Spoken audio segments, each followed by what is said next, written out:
Hello friends, welcome back. मैं हूं अविनाश और आज मैं आपके लिए लेके आया हूं पतंजलि का केश कांति एलोवेरा शैम्पू। तो सबसे पहले कि इस शैम्पू का मैं रिव्यू स्टार्ट करूं, मैं आपको बता दूं कि आखिर इस वीडियो को बनाने की ज़रूरत क्यों पड़ी। तो जैसा कि जब लॉकडाउन स्टार्ट हुआ था तो उससे पहले मैं जो शैम्पू यूज़ करता था वो गार्नियर का है। ये जो आप देख सकते हैं, ये एक पैराबिन फ्री शैम्पू है।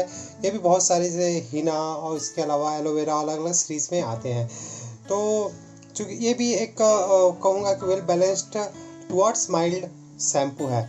तो हुआ यूँ कि जब ड्यूरिंग लॉकडाउन मेरा शैम्पू ख़त्म हो गया, तो फिर जब वो मार्केट में अवेलेबल नहीं था तो मुझे मजबूरन उस समय जो अवेलेबल था सनसिल्क ये शैम्पू मैंने ख़रीदा। तो इसे यूज़ करने के बाद ही मुझे पता चला कि एक्चुअली मैं पहले क्या यूज़ कर रहा था और अब क्या यूज़ कर रहा हूँ। और फिर लास्ट 1 वीक पहले ही फिर मुझे ये पतंजलि का केश कांति शैम्पू मिला। और अब मैं इस स्थिति में हूँ कि मैं आपको ये बता सकूँ कि आखिर ये शैम्पू आपको इस प्राइस रेंज में, जो कि मैं आपको दिखाता हूँ। इसका प्राइस है 85 रुपीज़ फॉर 200 ml, जिसका मतलब होता है कि अगर आप 100 ml का प्राइस निकालें तो ये 42 रुपीज़ का अराउंड आएगा। वहीं पे अगर आप इस सनसिल्क का प्राइस निकालें 100 ml का, तो इसके प्राइस के हिसाब से, जो कि इसका प्राइस है, मैं आपको दिखा देता हूँ, ये है 170 रुपीज़। 340 का आपका 100 रुपीज़ इसका प्राइस आने वाला है। तो ऑब्वियसली आपको 200 ml के लिए अगर 85 रुपीज़ में शैम्पू मिल रहा है तो ये सनसिल्क से प्राइस वाइज बेटर है।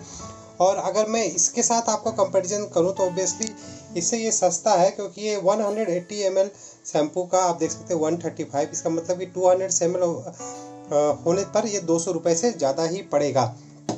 तो ये हो गई प्राइस की बात कि प्राइस वाइज ये आपके पॉकेट पे बहुत हल्का पड़ने वाला है। अब आ जाइए, तो इससे पहले कि मैं इसका रिव्यू स्टार्ट करूं, मैं आपको बता दूं कि अगर आप लेडीज़ हैं तो मेरी वाइफ ने एक सेपरेट इसका वीडियो बनाया है, तो उसका लिंक मैं आई बटन पे दे दे रहा हूं। आप उसे क्लिक करके अभी चाहे तो वहाँ पे उस वीडियो में जा सकते हैं, नहीं तो आप यहाँ कंटिन्यू कर सकते हैं। तो सबसे पहले मैं आपको इसके इंग्रेडिएंट के बारे में बता देता हूँ। अब चूँकि श्री रामदेव बाबा जी कहते हैं कि ये एक आयुर्वेदिक शैम्पू है, और आप देख सकते हैं, आप देख लीजिए यहाँ पे वीडियो को पॉज करके। तो जो इंग्रेडिएंट्स है, जो 10 ml में जो आपको कहा जा रहा है, अगर आप सबको भी जोड़ देंगे तो वो आपको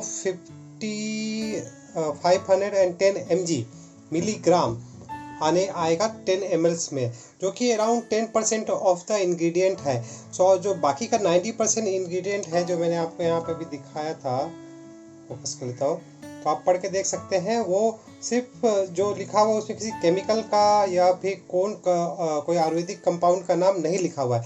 तो जो 10% है वो आयुर्वेदिक है, बाकी का जो 90% इस शैम्पू में है वो क्या है वो अननोन है। वो आयुर्वेदिक है या फिर कोई केमिकल बेस्ड है, उसका पता नहीं। तो ये हो गया इसकी इंग्रेडिएंट की बात। तो अब आ जाइए इसके यूसेस के ऊपर। तो जैसा कि मैंने आपको बताया कि इसे लास्ट 1 वीक पहले मैंने ख़रीदा था, और अभी तक से मैं 4 से 5 बार यूज़ कर चुका हूँ। तो यूज़ करने में आपको देख के समझ में आ गया होगा कि इसकी जो कंसिस्टेंसी है थोड़ी थिन है कंपेयर टू अदर शैम्पूज़। और चूँकि ये ट्रांसपेरेंट बॉटल में है तो आप इसे आराम से देख भी सकते हैं। हाँ, अब शैम्पू करने के समय में आपकी क्वांटिटी कितना लगता है, तो आपको मैं बता दूं कि कोई भी जो 100% नेचुरल शैम्पूज़ होता है, उसकी क्वांटिटी आपको जो नॉर्मल शैम्पूज होती है, जैसे लाइक आप कोई भी केमिकल बेस्ड शैम्पू जो SLS और पैराबिन बेस्ड शैम्पू यूज़ करते हैं, उसके कंपेयर में वो ज़्यादा लगता है।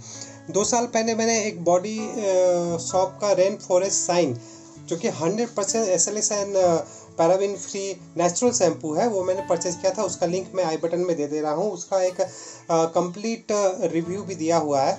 तो वो शैम्पू ऑब्वियसली आपको नेचुरल शैम्पू क्वांटिटी में डबल लगते हैं। और ये जो पतंजलि का जो शैम्पू है, या फिर जो मैंने आपको अभी ये दिखाया था गार्नियर का जो मैं यूज़ कर रहा था, ये आपको उससे थोड़ा कम लगता है, लेकिन जैसा कि मैंने आपको कहा केमिकल बेस्ड शैम्पू से ये ज़्यादा लगता है। अब पर्टिकुलरली इसके बारे में अगर मैं बताऊं तो बहुत लोगों की आदत होती है, स्पेशली इस वीडियो में मेन की बात करूंगा, कि वो हेयर को 2 बार शैम्पू करते हैं। तो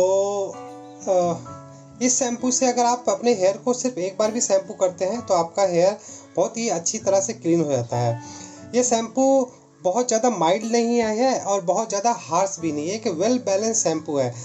आपको इसको शैम्पू करने के बाद मुझे नहीं लगता कि आपको किसी भी तरह की कंडीशनर अप्लाई करने की ज़रूरत है।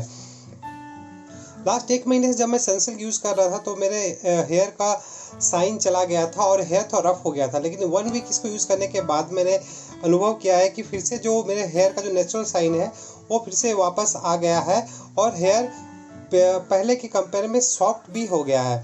तो मे बी वो इसके एलोवेरा के कारण हो सकता है। तो इस प्राइस रेंज पे मैं आपको ये कहूँगा कि जो रिज़ल्ट इसने अभी तक मुझे दिया है इस 1 वीक में, इस प्राइस रेंज में ये बिल्कुल ही अमेजिंग है, बहुत ही आश्चर्यचकित करने वाला है। क्योंकि इस प्राइस में जैसे आपको बताया कि इसका 200 ml आप अगर परचेस करने जाएंगे तो ये 200 से ऊपर पड़ेगा, लेकिन ये दोनों में बिल्कुल जो एंड रिजल्ट है मुझे सेम मिला है। तो ऑब्वियसली मैं पतंजलि की जो सीरीज़ में और भी बहुत सारे शैम्पूज़ हैं, मैं नेक्स्ट अब उसके जो मिल्क प्रोटीन शैम्पू है या फिर अदर शैम्पू मैं वो भी परचेस करूँगा और उसका भी रिव्यू मैं आपको बताऊँगा। लेकिन फ़िलहाल मैं आपको यही कहूँगा कि अगर आपके पास 100 रुपीज़ है खर्च करके एक अच्छी शैम्पू लेना चाहते हैं, आपका बजट कम है, तो आप पतंजलि के शैम्पू को ज़रूर परचेज़ कर सकते हैं। लेकिन हाँ, मैं आपको ये कह दूँ, ये जो जैसा कि इसमें मेंशन है कि आयुर्वेदिक शैम्पू है, ये 100% आयुर्वेदिक शैम्पू नहीं है, क्योंकि 90% इंग्रेडिएंट अननोन है। इवन कि इसके अंदर में जो प्रिजर्वेटिव दिया गया है वो भी मेंशन नहीं किया हुआ है कि कौन सा प्रिजर्वेटिव है, और जो इसमें लैदरिंग हो रहा है वो किस चीज़ के चलते हो रहा वो भी मेंशन नहीं है। तो इसे 100% आयुर्वेदिक शैम्पू कहना सही नहीं होगा। लेकिन हाँ, इस प्राइस रेंज में जो दूसरे शैम्पूज है जस्ट लाइक सनसिल्क बोलिए आप, head and shoulder, clinic plus, उससे मच मच मच बेटर है और ये आपके हेयर को नुकसान भी नहीं पहुंचाता है। तो आशा करता हूँ ये वीडियो आपके लिए हेल्पफुल रहेगा। नेक्स्ट वीडियो तक के लिए धन्यवाद।